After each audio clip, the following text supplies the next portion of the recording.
방송에서 제공하는 투자 정보는 투자 판단에 대한 조언입니다. 방송에서 제공하는 주식의 가치, 가격 상승 및 가격 하락에 대해서는 방송사에서 보장하지 않습니다. 네, 시청자 여러분 안녕하십니까? 어제 우리 증시 양시장 모두 상승하며 거래를 마쳤습니다. 최근 미국과 중국의 갈등이 심화되는 가운데 코스피 시장은 등락을 반복했지만요. 어닝 서프라이즈를 기록한 기업들에 힘입어 상승으로 거래를 마쳤습니다. LG화학 어제 장중에 65만 원대까지 터치하게 됐죠. 더불어 중국에서 나온 경제 지표도 증시엔 호재가 됐습니다. 중국의 제조업 PMI 지표는 52.8로 2011년 2월 이후 9년 반 만에 최고치를 기록했습니다. 어제 아시아 증시 전반적으로 강세였던 가운데 간밤 시장도 강했습니다. 간추린 경제 뉴스를 통해서 만나보시죠.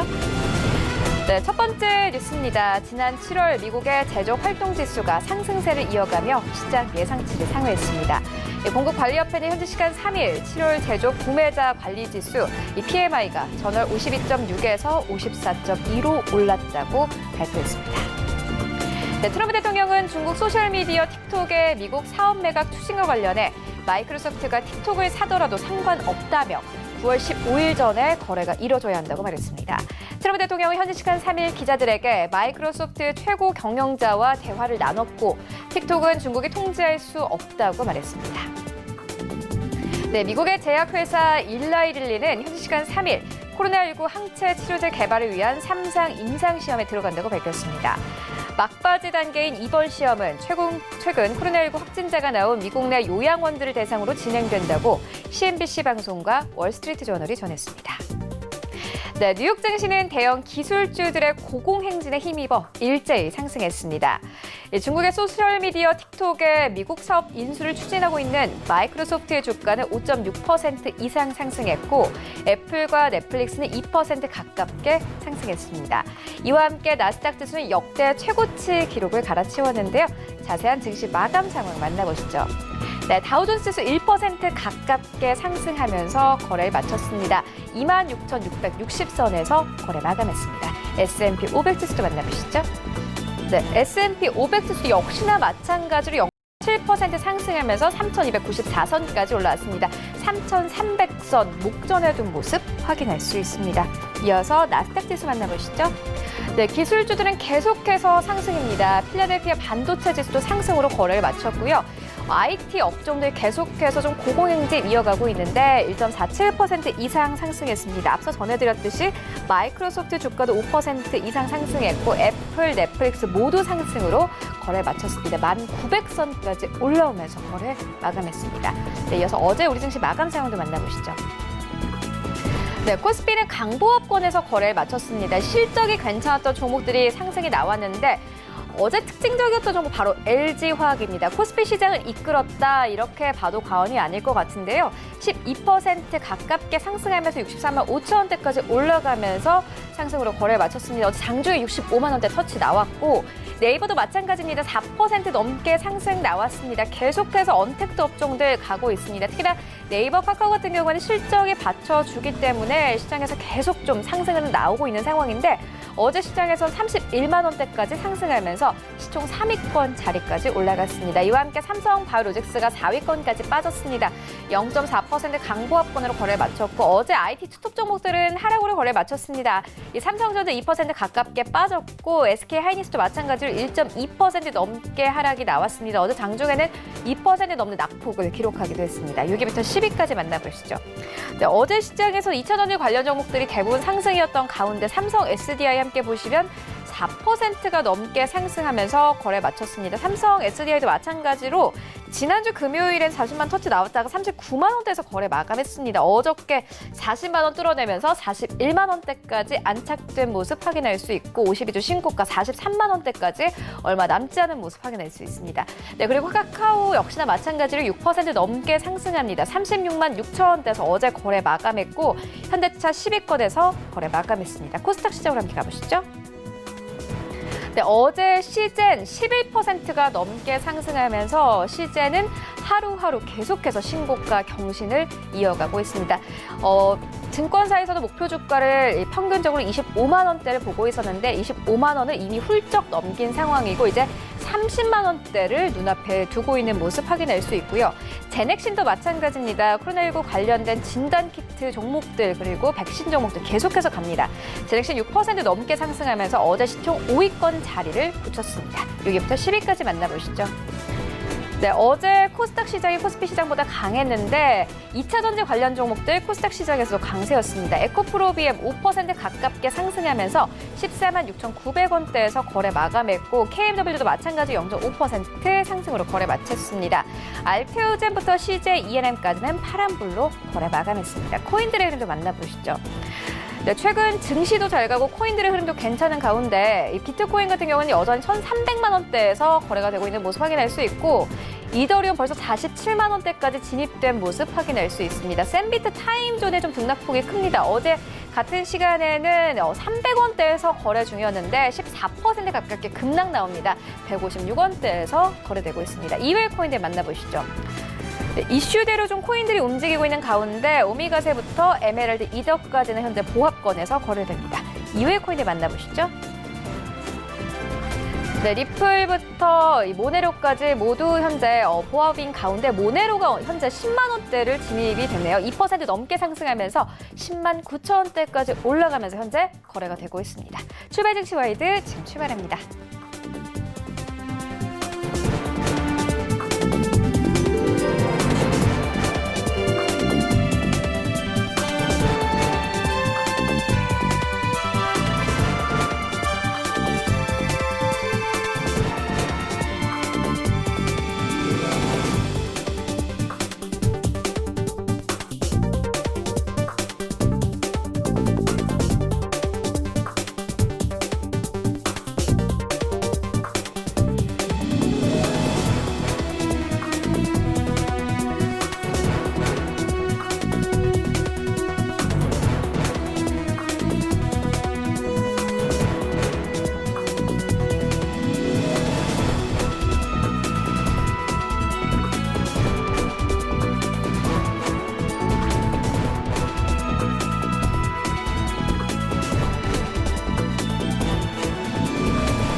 네, 시장의 중심이 되는 이슈를 꼼꼼하게 체크합니다. 글로벌 시시각각 시간인데요. 카카오페이 증권 영업부의 윤정식 팀장 화상으로 연결되어 있습니다. 안녕하십니까?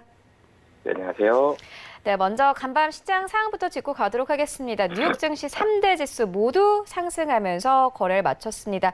일단 좀 개별 기업들의 이슈에 따라서 좀 상승이 나왔는데 마이크로소프트, 틱톡 인수와 관련해서 좀 큰 폭으로 올랐고 기술 섹터가 전반적으로 올랐습니다. 증시 상황 어떻게 보셨습니까?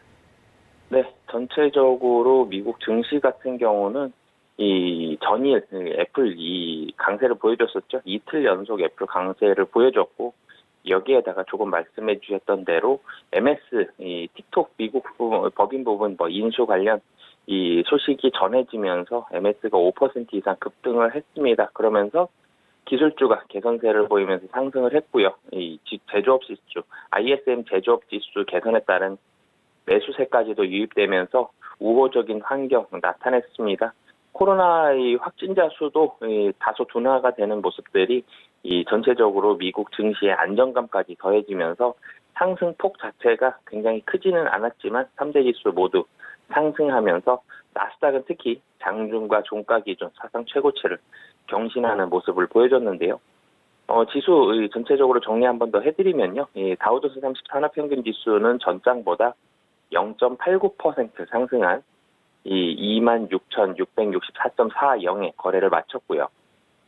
S&P 500 지수는 전장보다 0.72% 상승한 3,294.61에, 그리고 나스닥이 가장 많이 올랐는데요. 1.47% 상승한 1,902.80에 장을 마감을 했습니다.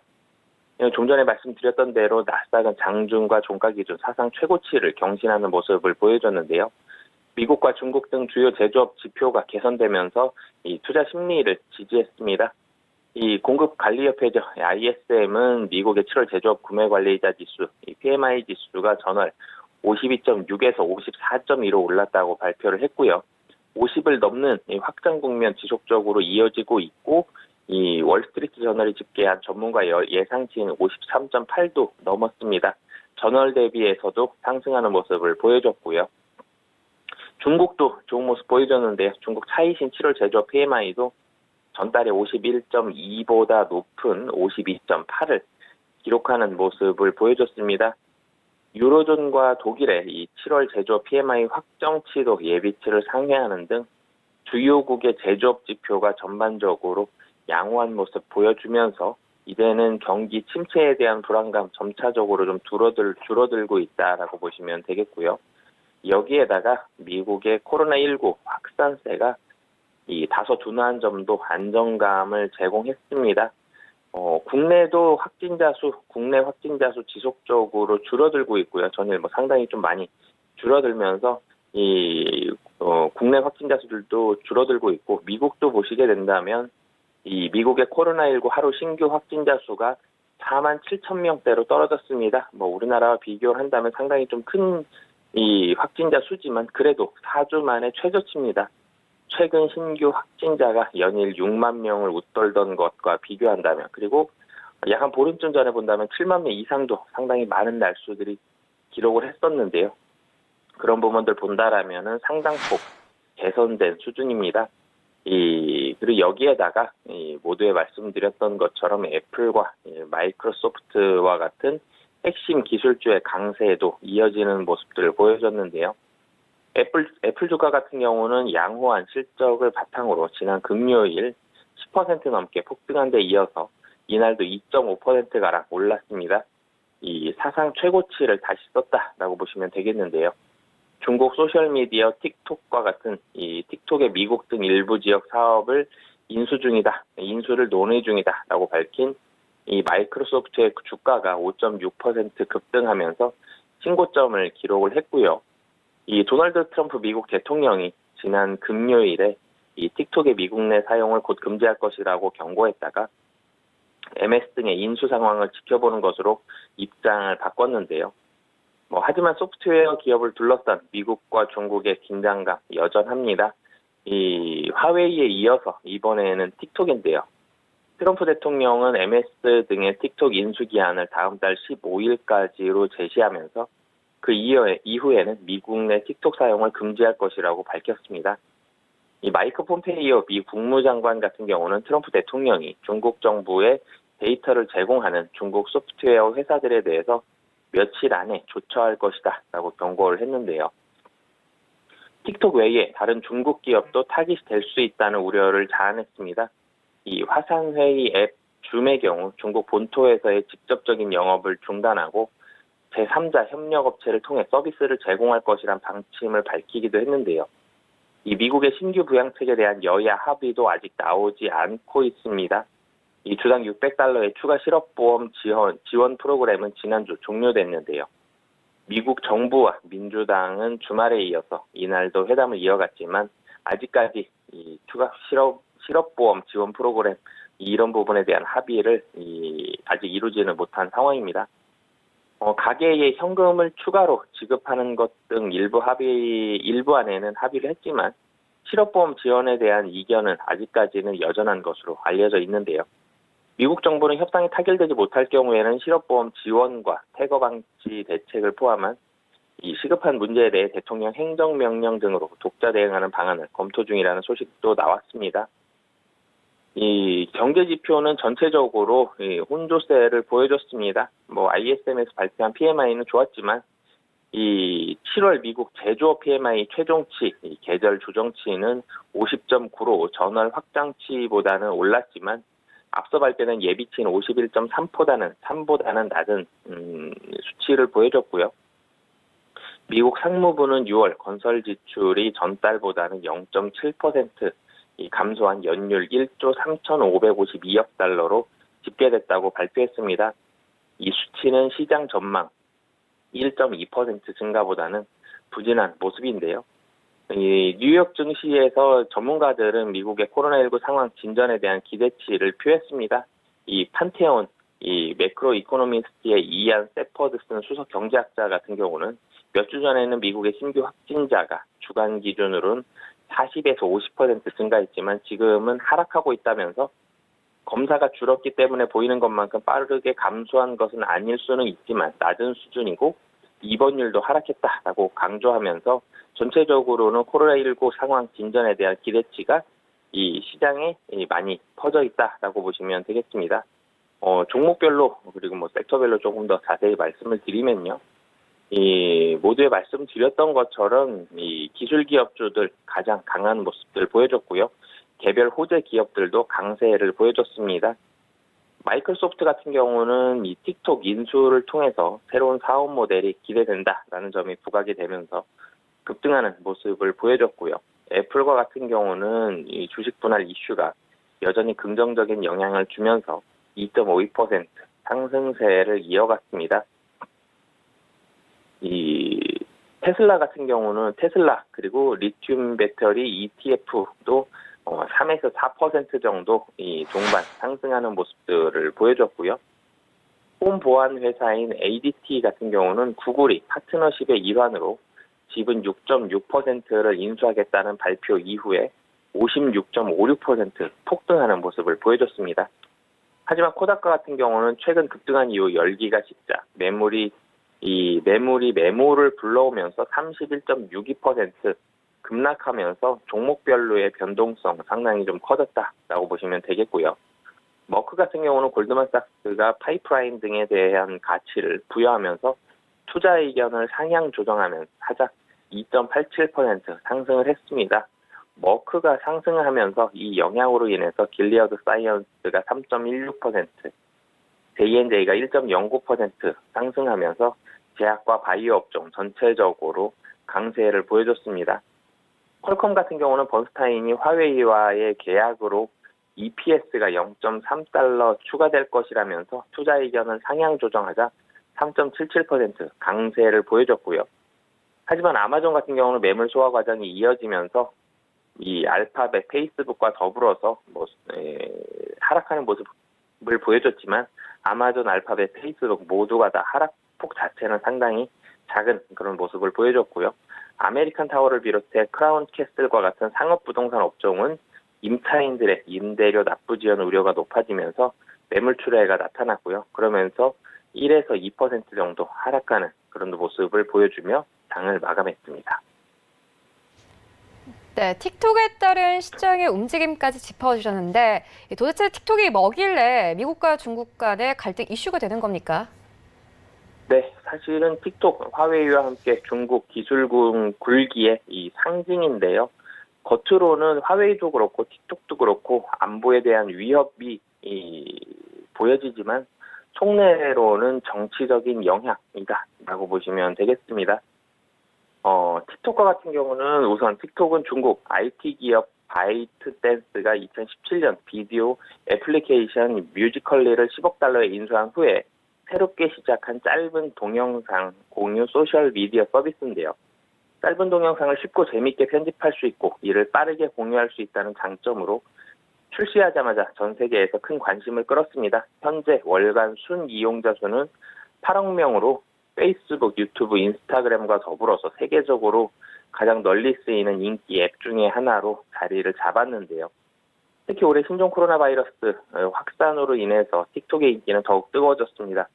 누적 다운로드 건수가 20억 회 이상으로 15개월 만에 2배로 뛰면서 애플 앱스토어와 구글 플레이에서 인스타그램과 페이스북을 가볍게 제치고 다운로드 건수 1위를 차지할 정도로 상당한 인기를 끌었는데요. 하지만 이런 부분들을 이 트럼프 대통령 부담스러워하고 있는 상황입니다. 미국은 중국에 본사를 둔 이 바이트댄스가 틱톡을 통해서 미국인의 정보를 정부에 제공할 수 있다고 주장하고 있는데요.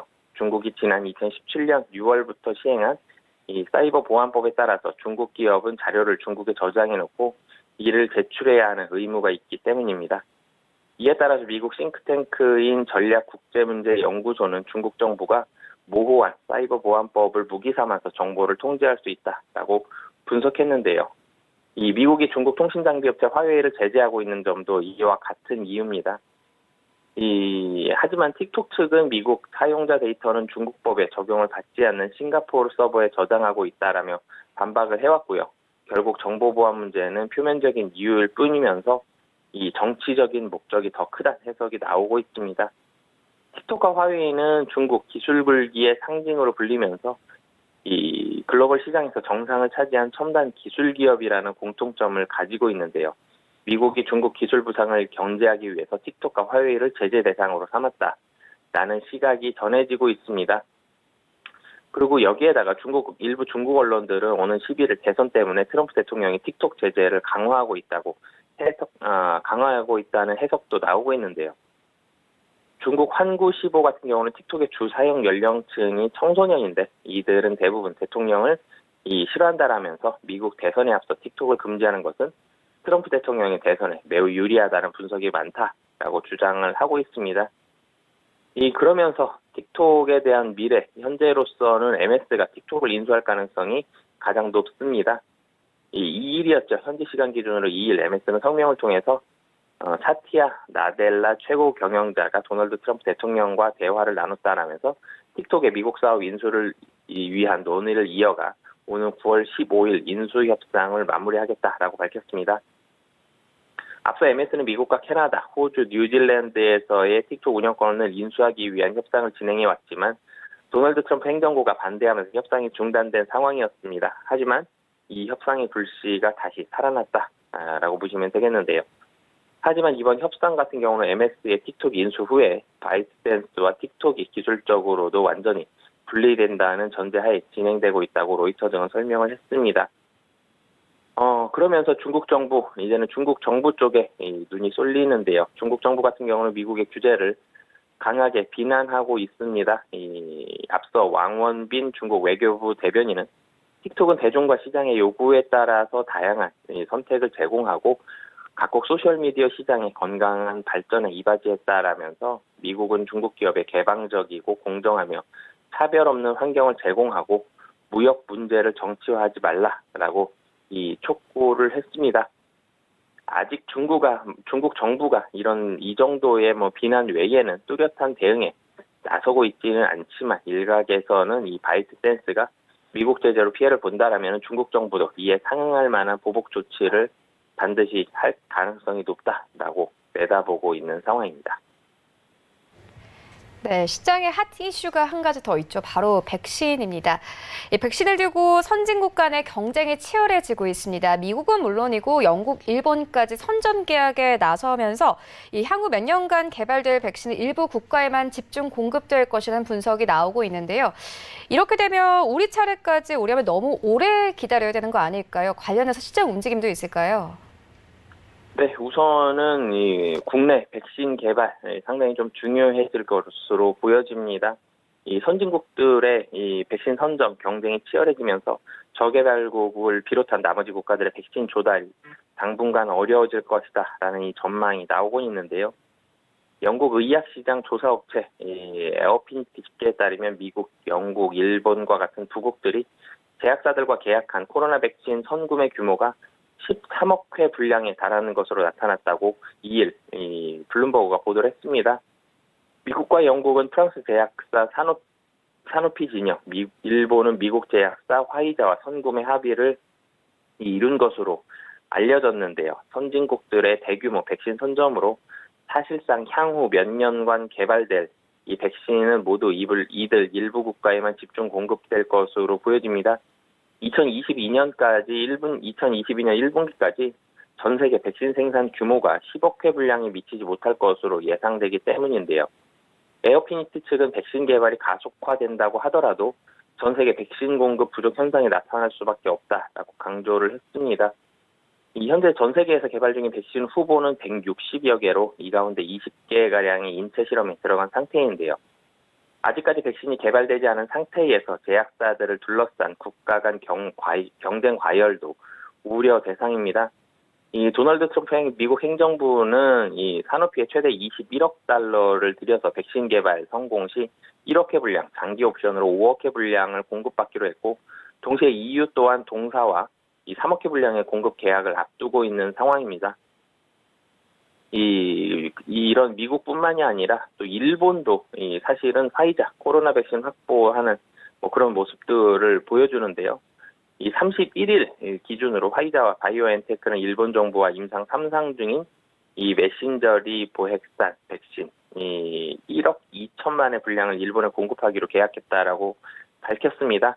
두 번 접종을 고려한다라면은 총 6천만 명분인데요. 이 화이자와 독일 바이오엔테크가 공동 개발 중인 이 코로나19 백신은 이 오는 10월 미국 식품의약품 시판 허가가 목표인 상황입니다. 이 화이자는 지난달 미국 정부와 19억 5천만 달러의 백신 1억 회 분량을 제공하기로 합의를 했는데요. 일본과의 계약 금액을 밝히지는 않은 상황이지만 미국과 비슷한 가격에 이루어졌을 것으로 추정되고 있습니다. 미국과 일본 공급은 내년 상반기로 예정하고 있는데요. 이 엘버트 블라 화이자 최고 경영자는 도쿄올림픽이 열릴 일본에 백신을 공급하게 돼서 자랑스럽다라면서 도쿄올림픽은 세계적인 전염병 위험을 우리가 어떻게 극복하는지 보여주는 이 상징이 될 수 있을 것이다 라고 말했습니다. 이 국내를 본다라면은 이 중앙재난안전대책본부가 백신 공급에 문제가 없도록 하겠다는 입장을 고수하고 있는 상황인데요. 하지만 아직 구체적인 공급 계약 계획은 알려진 게 없습니다. 지난 1일에 열린 제7회 헬스케어 미래 포럼에서는 정부가 국내 자체 개발을 지원하면서도 다국적 제약사들의 백신을 신속하게 확보하는 두 가지 전략을 모두 가져가야 한다는 전문가들의 의견이 나왔는데요. 이 백신의 선투자, 선구매 필요성을 강조하는 그런 목소리도 나오고 있습니다. 현재 우리나라는 감염병 혁신연합, 이 세계보건기구, 세계백신 면역연합이 함께 출범한 코백스 퍼실리티에 가입이 되어 있습니다. 이 코백스 퍼실리티는 가입국에 백신을 공평하게 공급하겠다는 목표로 설립된 국제연합인데요.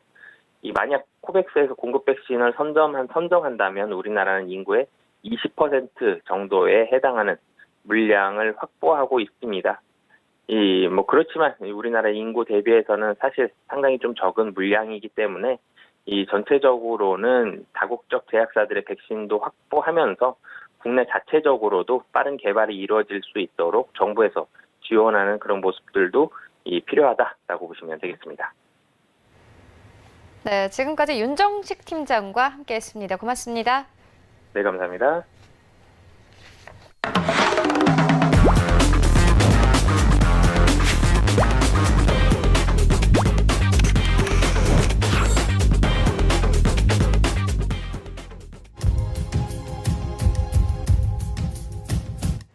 네, 이번에는 국내 시장 쟁점 함께 분석해 보도록 하겠습니다. 라이브 이슈 타임인데요. KTB 투자증권 이성훈 과장 전화 연결되어 있습니다. 안녕하십니까?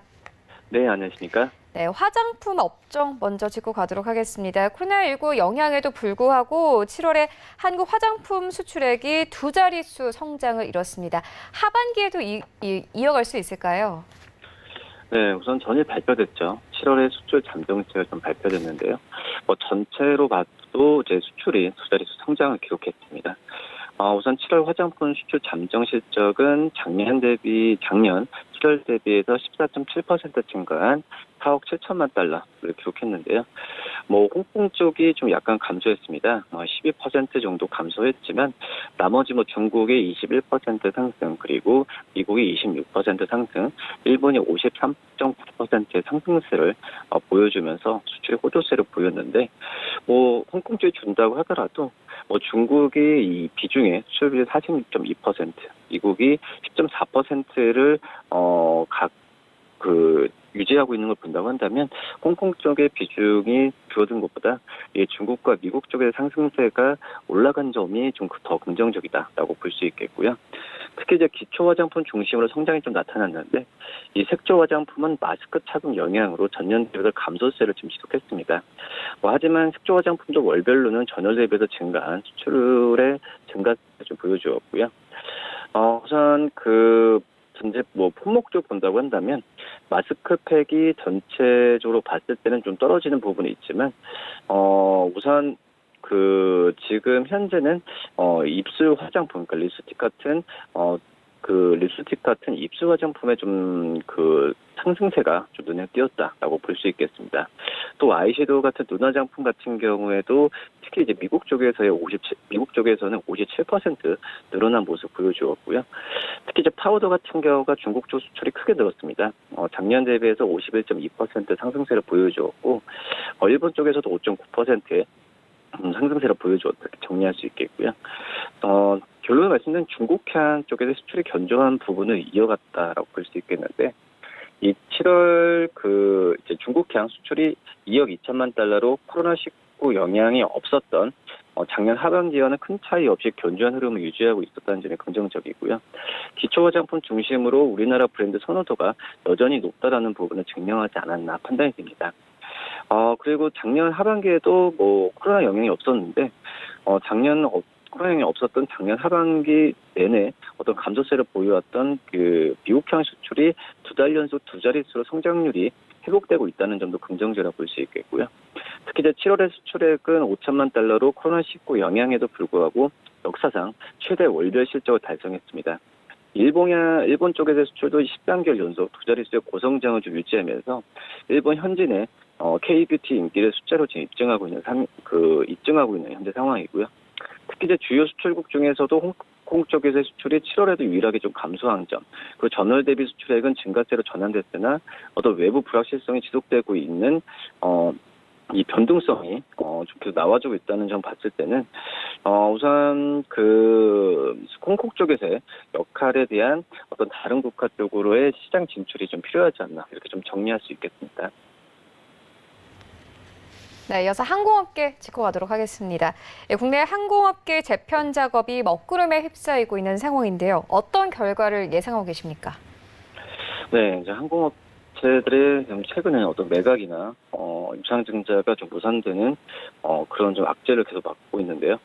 다 아시다시피 제주항공이 이제 이스타항공의 인수를 좀 포기하고 또 이제 아시아나항공 매각 역시 표류하면서 이 항공시장 재편이 좀 지연되고 있습니다. 특히 이제 금호산업과 HDC 현대산업개발은 지난주에 보도자를 냈죠. 어떤 책임 공방을 지금 이어가고 있는 상황인데요. 이 금호산업은 HDC 현대산업개발의 제실사 요구를 거부하면서 2주 내로 인수를 확정하지 않을 경우 위약금에 대한 책임이 따를 것이라는 걸 압박하고 있고요. 반면에 HDC 현대산업개발은 계약서상 선행 조건이 미충족되었고 제실사가 필수적이라는 점을 다시 한번 강조하고 있습니다. 산업은행 같은 경우에도 어제도 입장을 좀 표명하는 그런 발언을 했는데, 우선 지금 산업은행은 산업은행 같은 이 채권단이 늦어도 8월 중순까지는 결론을 내릴 것으로 예상이 되고 있고요. 이 제실사를 수용하더라도 HDC 현대산업개발이 요구대로 12주가 아닌 한 달 정도의 절충안을 내놓을 가능성이 높아 보인다라고 볼 수 있겠습니다. 앞서서 제주항공이 이스타항공 인수 계약을 해지하면서 이스타항공 같은 경우에도 법적 공방을 예고한 상태인데요. 이 TA항공 같은 경우에는 최대 주주의 청약 참여 저조로 인해서 또 이 유상증자가 무산됨에 따라서 매각 가능성이 좀 거론되는 현재 상황이라고 좀 볼 수 있겠습니다. 한마디로 이제 지금 항공업계가 좀 생존 게임이 한창인데 생존 게임에서 좀 더 좁혀지지 않았나 판단되고요. 이 한진그룹을 제외하면 모든 국적사들이 재정비 어려움을 좀 겪고 있는 현재 상황입니다. 반면에 코로나19는 최악의 시나리오대로 지금 장기화되고 있는 상황인데, 이 7월 같은 경우도 국제선 여객이 97% 감소하면서 회복 가능성이 지금 눈에 안 보이고 있고요. 이 정부는 좀 추가 지원에는 좀 소극적인 모습입니다.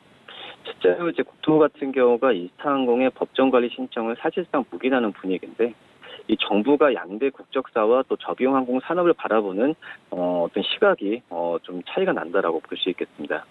결국 항공사 자체적으로 현재 위기를 극복하기는 어려워진 상황인데 이제 최후의 수단으로는 항공사의 통폐합과 이 구조조정 가능성은 더욱 높아졌고요. 이 과정에서 당초 예상보다 더 많은 수의 항공기가 사라지지 않을까 이렇게 보입니다.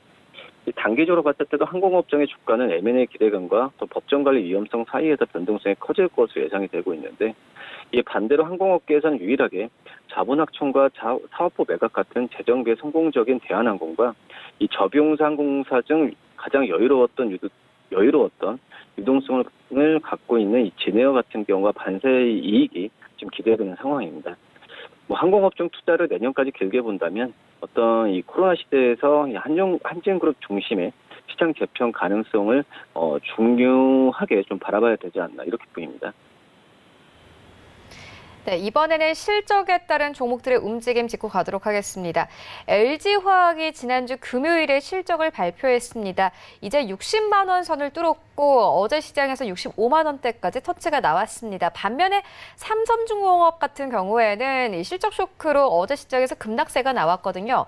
실적에 따른 이 두 종목의 움직임 어떻게 보고 계십니까? 네, 온도차가 뚜렷하게 좀 나타나지고 있는데요. 우선 LG화학 같은 경우는 2분기 영업이익이 5,716억으로 작년 대비해서 114% 늘어난 수치를 보여주었습니다. 역시 실적 호조의 원인은 화학전지 쪽이라고 볼 수 있겠는데요. 우선 지금 전지 쪽 같은 경우가 어떤 원통형 매출 증대에 따라서 소형전지 이익이 좀 개선됐던 부분이 눈에 띄게 나타났고 또 중대형 자동차 전지 쪽에서도 흑자 전환하는 부분이 지금 나타내주고 있습니다. 역시 미국의 이 ESS 매출 급증에 따라서 ESS 이익 개선이 좀 힘입은 상태라고 좀 볼 수 있겠고요. 여기에 또 폴란드 공장의 또 수율이 좀 개선되고 있고 비용 효율에 따른 자동차 전지 흑자 전환이 무엇보다 좀 고무적이라고 좀 볼 수 있겠고요. 특히 이제 전지의 본격적인 이익 기여 시작이 3분기부터 될 것이란 평가입니다. 3분기 때 이 전지 쪽은 3분기 때 본다고 하더라도 우선 그 LG화학이 6,347억 예상이 되고 있는 상황이고요.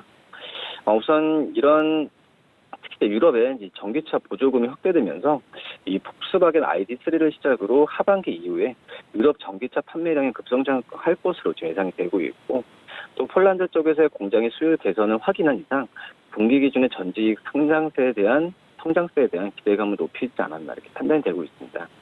반면에 이제 삼성중공 같은 경우에는 원인 쇼크라고 좀 볼 수 있겠는데 우선 2분기에 발생한 대규모 적자를 좀 반영한 상태입니다. 지금 현재 2분기 쪽 실적을 매출액이 1조 6,915억을 기록했는데 상사 관련 쪽에서의 매출은 정상적으로 진행되었는데요. 하지만 해양 플랜트 관련 매출은 발주처 감독관, 임시철수 같은 이 사업 처질이 발생하면서 시장 기대치를 하회한 모습을 보여주었습니다.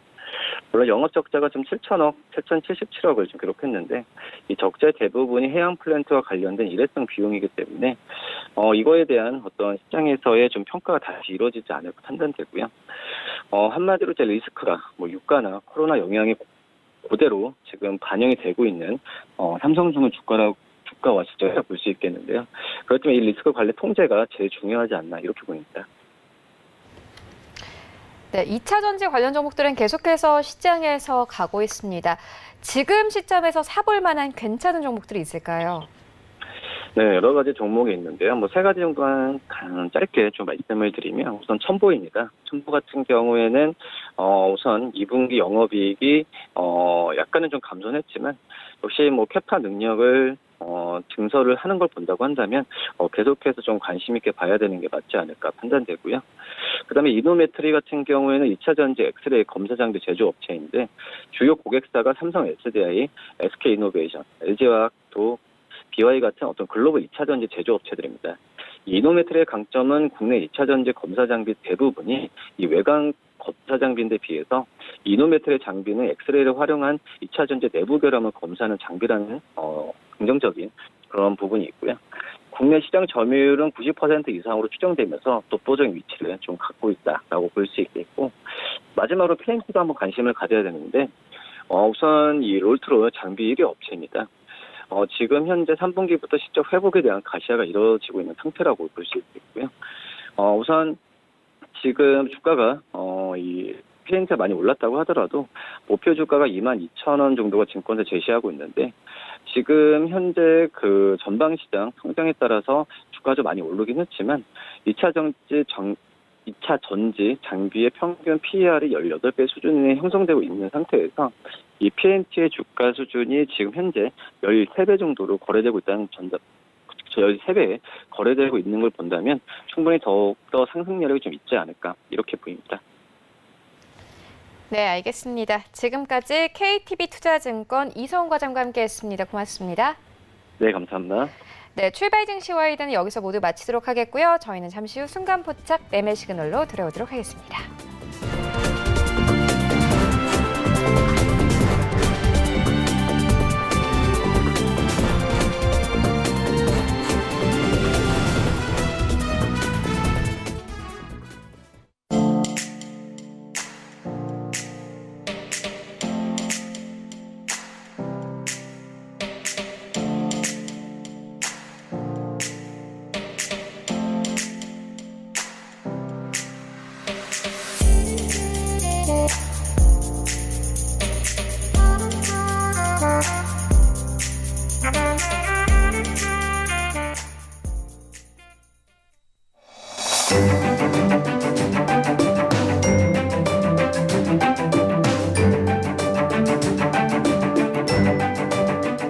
안녕하세요. K웨더 라이프스타일 예보 김단비입니다. 현재 중북부 지역은 대체로 흐린 가운데 비가 내리고 있고요. 특히 경기 북부를 중심으로 시간당 20mm 내외의 강한 비가 내리고 있습니다. 또 충청 이남 지역은 대체로 구름 많은 모습을 보이고 있습니다. 현재 특보 현황을 살펴보면 중부지방과 경북 북부에는 호우특보가 발효 중인데요. 서울, 경기와 강원 영서에는 오늘 오후까지 시간당 50에서 100mm, 많은 곳에는 120mm 이상의 매우 강한 비가 내리겠습니다. 중부지방에는 이미 많은 비로 인해 곳곳으로 크고 작은 피해가 발생했는데요. 위험지역 출입 등 야외 활동을 자제해서 인명피해가 없도록 각별히 유의하시기 바랍니다.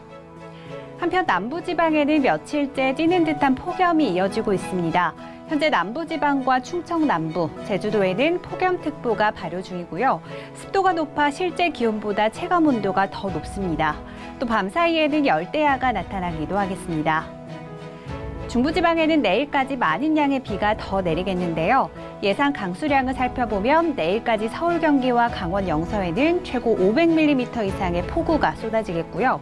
그 밖에 강원 영동과 충청도, 경북 북부에는 최고 150mm 이상의 비가 내리겠는데요. 다만 오늘 저녁 곳곳으로 소강 상태에 드는 곳이 있겠습니다. 오늘 중부지방은 장마전선의 영향을 받겠고 남부지방은 북태평양 고기압의 가장자리에 들겠습니다. 다음은 자세한 지역별 날씨입니다. 중부지방은 비가 내리는 가운데 낮 기온 서울 27도, 대전 31도로 후텁지근하겠습니다.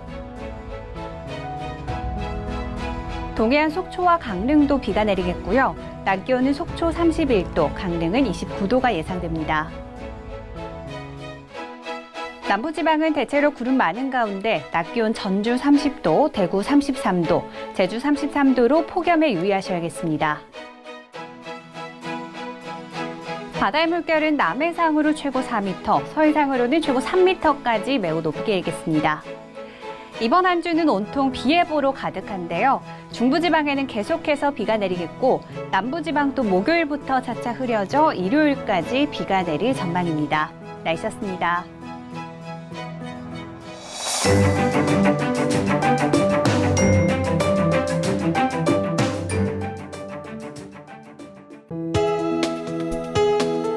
본 방송에서 제공하는 투자 정보는 투자 판단에 대한 조언입니다.